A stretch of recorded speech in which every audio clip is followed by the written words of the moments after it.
Apa itu negara? Negara adalah organisasi kekuasaan yang berdaulat dengan tata pemerintahan yang melaksanakan tata tertib atas orang-orang di daerah tertentu. Negara juga merupakan suatu wilayah yang memiliki suatu sistem atau aturan yang berlaku bagi semua individu di wilayah tersebut dan berdiri secara independen. Adapun fungsi negara yaitu mengatur kehidupan yang ada di dalam seluruh wilayah negara untuk mencapai tujuan bersama. Selain itu, negara juga berfungsi untuk menjaga ketertiban masyarakat, mengusahakan kesejahteraan rakyat, membentuk pertahanan, dan menegakkan keadilan. Di dalam suatu negara, ada juga yang namanya unsur. Ada 4 unsur dalam suatu negara. Yang pertama, yaitu rakyat. Rakyat adalah semua orang yang mendirikan wilayah suatu negara. Rakyat adalah unsur terpenting dalam negara karena rakyat yang mendirikan dan membentuk suatu negara tersebut. Rakyat itu terdiri atas penduduk dan bukan penduduk. Dan yang kedua yaitu wilayah. Wilayah merupakan tempat tinggal rakyat di suatu negara dan merupakan tempat penyelenggaraan pemerintahan yang sah. Wilayah itu terdiri dari daratan, lautan, dan juga udara. Dan yang ketiga yaitu pemerintahan yang sah. Pemerintahan yang sah yaitu pemerintahan yang dibentuk oleh rakyat dan mempunyai kekuasaan tertinggi di suatu negara. Dan yang terakhir, pengakuan dari negara lain. Adapun bentuk-bentuk negara di dalam suatu negara yaitu ada 2. Yang pertama, negara kesatuan. Negara kesatuan adalah negara bersusun tunggal, yakni kekuasaan untuk mengatur seluruh daerahnya ada di tangan pemerintah pusat. Contohnya seperti yang ada di Indonesia ini, yang membentuk negara kesatuan, yang dimana pemerintah pusat yang memegang kedaulatan sepenuhnya, baik ke dalam maupun keluar. Yang kedua yaitu negara serikat, yaitu negara yang bersusun jamak, terdiri atas beberapa negara bagian yang masing-masing berdaulat. Oke, saya akan melanjutkan tentang materi jenis konstitusi. Di sini konstitusi ada beberapa jenis ya. Yang pertama konstitusi tertulis dan konstitusi tidak tertulis. Konstitusi tertulis adalah suatu konstitusi undang-undang yang dituangkan dalam dokumen formal, dan sedangkan konstitusi yang bukan dalam bentuk tertulis adalah suatu konstitusi yang tidak dituangkan dalam dokumen formal. Contohnya konstitusi yang berlaku di negara Inggris, Israel, ini Zerman. Yang kedua nih, konstitusi fleksibel dan konstitusi rigid. Apa sih itu? Konstitusi fleksibel bersifat elastis, diumumkan dan diubah dengan cara yang sama seperti undang-undang.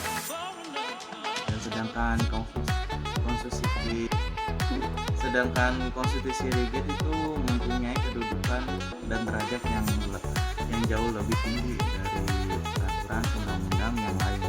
Hanya dapat diubah dengan cara yang khusus atau istimewa atau dengan persyaratan yang berat. Dan sedangkan konstitusi derajat yang tidak tinggi adalah suatu konstitusi yang tidak mempunyai kedudukan seperti derajat tinggi, sehingga persyaratan mengubah konstitusi yang tidak sulit mengubah konstitusi derajat tinggi, melainkan sama dengan pengubahan undang-undang. Konstitusi negara serikat dan negara kesatuan. Sebuah konstitusi juga memiliki sifat. Yang pertama, konstitusi ialah asas yang mengikat pemerintah dalam menyelenggarakan negara ataupun rakyat sebagai warga negara. Dan yang kedua, konstitusi bermakna norma-norma hukum atau ketetapan serta ketentuan yang wajib dilaksanakan. Dan yang ketiga, konstitusi ialah undang-undang yang paling tinggi serta memiliki fungsi sebagai sarana kontrol oleh norma-norma asas yang lebih rendah. Keempat, konstitusi berisikan landasan-landasan pokok, memiliki sifat singkat serta supel yang dapat berisikan hak asasi manusia yang sesuai dengan zamannya. Selanjutnya saya menjelaskan tujuan konstitusi. Konstitusi bertujuan untuk memberikan pembatasan sekaligus pengawasan terhadap kekuasaan politik. Dan tujuan. Assalamualaikum warahmatullahi Perkenalkan, nama saya Muhammad Sodik. Di sini saya akan menjelaskan pengertian konstitusi. Pengertian konstitusi itu dalam kamus KBBI, konstitusi adalah segala sesuatu dan aturan tentang ketatanegaraan. Konstitusi juga dapat diartikan sebagai undang-undang dasar suatu negara. Konstitusi suatu negara adalah jenis dokumen hukum khusus yang menjelaskan bagaimana pemerintahnya harus bekerja. Secara sederhana, konstitusi mengemukakan antara lain: yang pertama, bagaimana para pemimpin negara dipilih dan berapa lama mereka akan bertugas. Yang kedua, bagaimana undang-undang baru dapat dibuat dan hukum lama harus diubah atau hapus berdasarkan hukum. Yang ketiga, seperti apa orang yang diizinkan untuk memilih. Dan yang keempat, hak-hak apa yang akan dijamin. Konstitusionalisme adalah bentuk pemikiran dan tindakan politik yang berupaya mencegah tirani, termasuk hal terburuk dari kekuasaan mayoritas, dan untuk menjamin kebebasan dan hak-hak individu. Jadi konstitusi adalah hak tertinggi yang membimbing dan membatasi pelaksanaan kekuasaan oleh pejabat pemerintah. Terus dari wujud-wujud konstitusi, masing-masing negara memiliki wujud konstitusi yang berbeda. Ada yang tertulis dalam suatu dokumen dan ada juga yang berupa kumpulan dokumen. Terus di sini saya akan menjelaskan bagaimana kedudukan konstitusi. Jadi kedudukan konstitusi ialah merupakan dasar hukum suatu negara. Konstitusi menepati kedudukan yang paling penting dalam kehidupan berbangsa dan bernegara. Konstitusi merupakan ide-ide dasar yang digariskan oleh The Founding Father serta memberikan arahan dan pedoman bagi para generasi penerus bangsa dalam mengemudikan suatu negara yang dipimpin.